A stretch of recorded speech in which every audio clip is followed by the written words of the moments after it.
Hi, I'm Davina Shemaya, and just like you, I'm recovering from complex post-traumatic stress disorder and narcissistic abuse. And today I would like to talk to you about trauma bonding and addiction. And yeah, I've got that Lady Gaga song in my head. Whoa, whoa, whoa, whoa, caught in a bad romance. Yeah, the other one I've had in my head lately is you spin me right round, baby, light round like a record, baby, right round.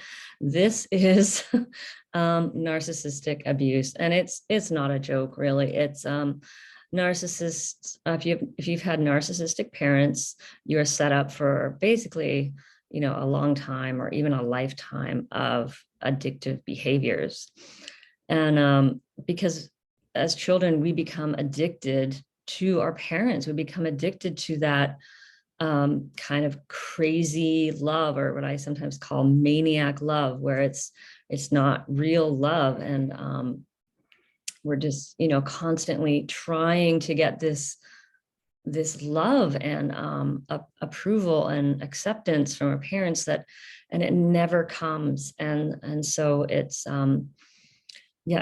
that's what causes us to be then addicted to other things as well. So I'd like to talk to you about some of the ways you might notice that you are in a trauma bonded situation. And it's really important to take away the blame and the shame here, because it is not your fault. You were conditioned, very deep conditioning to to this intermittent kind of reinforcement that the narcissist gives you. It's that cycle of they, at the beginning there's the love bombing, and then there's the the devaluing, and then sometimes you just get stuck in that kind of situation. Or even with parents who are just inconsistent. They seem loving and caring one second, and the next minute they're abusing you or invalidating you or whatever. So that is how we become conditioned to these, wanting these like little crumbs of anything, any scrap of something that looks like love. So here are some of the signs that you might be in a trauma bond and in an addictive kind of situation. Number one is you are trying to please the abuser. This is the fawn response. It's a response to trauma. And it's like the Stockholm syndrome, where you are literally just trying to please the person that is hurting you in hopes that they won't hurt you. You're just trying to appease them, and you're trying to please your abuser, trying to make them happy. If I make them happy, then hopefully they won't do those things, and I can feel a little bit more peaceful and safe. You also may find yourself walking on eggshells, trying not to make them upset, making sure that that you're always conscious about how they're feeling, and you're trying to make sure that they're not uncomfortable or they're not offended or above your own feelings. You might change yourself in unhealthy ways in order to give the abuser what they want. So again, putting your needs aside and making their needs more important than your own. You may also find yourself like hiding your emotions and pretending, like that you're not upset, or that you're not scared, or you're not angry, even when you are.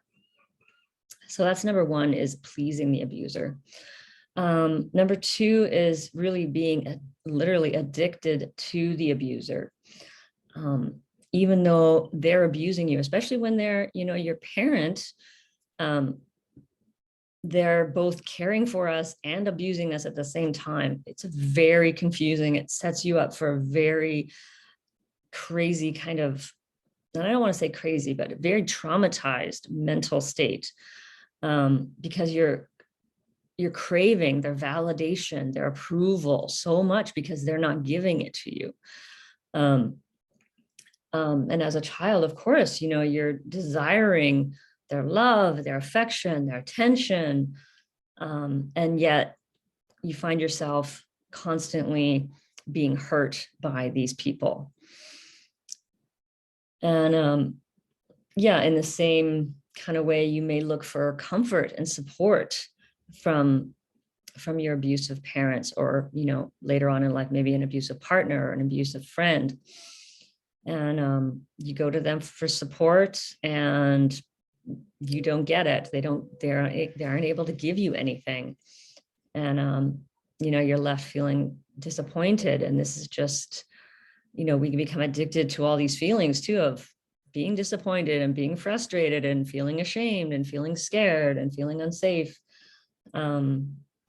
And one of the big ones too is you cannot let go of the relationship. It's literally like a drug, like heroin, like cocaine, and you cannot stop.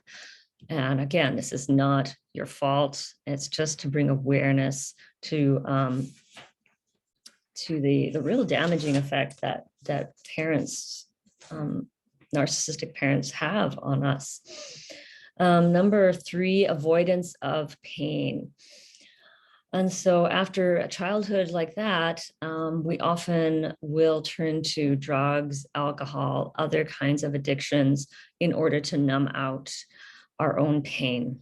And I did this for like 2 decades of my life, dissociating, disconnecting from my body, you know, just living from the head up, really unaware of my own bodily sensations. So yeah, it's really important to very gently get out of these substance kind of addictions. That's definitely the start of healing. And it just, you know, it's a very gentle, very, you know, long process. So never force anything. If you're addicted to something, realize, oh, I'm addicted. I'm trying to fill a need. I'm trying to numb out. Yeah, and just bring awareness and curiosity.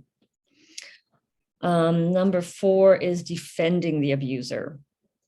We often try to justify their abuse. I did this a lot with my ex-husband and make excuses for him about why he was doing the things he was doing, or why he wasn't doing the things I had asked him to do. You know, I would find myself just mentally brushing it off, you know, making excuses for him. Also dismissing your own feelings. Like, this is so common because we've already been brainwashed in childhood to dismiss and gaslight ourselves. So like, no, I'm not really angry, or, this doesn't really bother me so much, when really, maybe it really bothers you. Yeah, blaming yourself. This is so common. Like, it's, instead of blaming, and that's, I think, really a way out of healing is to blame for a while anyway, to blame the abuser, to turn that blaming yourself is the shame. It's feeling like, oh, it's my fault, or I deserve this abuse in some way, that I'm innately so just, despicable, that I'm deserving of this abuse. That can be very like so subtle and so insidious. So yeah, we often will also try to protect them, protect their feelings. Like, I don't want to, like I can think of my father when I'm like, I didn't want to make him feel bad, so I wouldn't bring up something like, it sounds, and it's not pathetic. It's not at all, because they trained you to do that. They trained you to care more about their feelings than your own. you will also maybe find yourself making the relationship sound better than it is, well, he does this for me, or well, she always does that, and it's not that bad, it's not that terrible. Like sometimes, well, the job isn't that bad.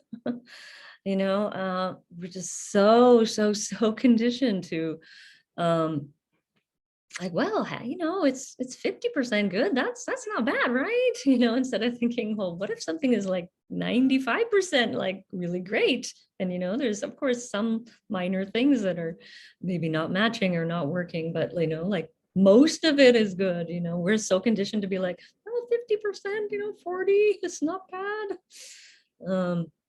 Yeah, it's just mind bending. It's really the last one I want to talk about was feeling indebted to, or feeling really loyal, like to your abuser. Feeling sorry for them is so common. We may not even notice that we're actually pitying them.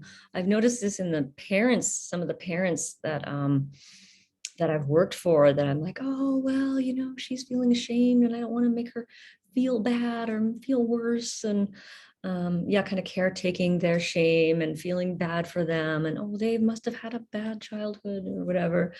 So I won't stand up for myself.